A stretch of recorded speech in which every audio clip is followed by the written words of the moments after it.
Трябва ли да режем орнаментните треви през есента?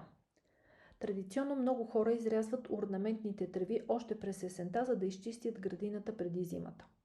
Тази година обаче реших да не го правя. Оставих тревите да се веят на вятъра, да улавят светлината и да създават движение и живот в двора ми дори през студените месеци. Има няколко добри причини да не бързаме с есенното рязане. Сухите листа и съцветия предпазват корените от студ и влага, особено при по-резки температурни промени. Освен това, тревите през зимата имат собствена красота. Златисти, сребристи, понякога дори скрежът ги превръща в истински скулптури. През пролета, когато температурите се повишат и се появят първите нови листа, тогава е най-подходящият момент за рязане. Старите тъбла се премахват ниско до земята и така се дава път на свежия нов растеж.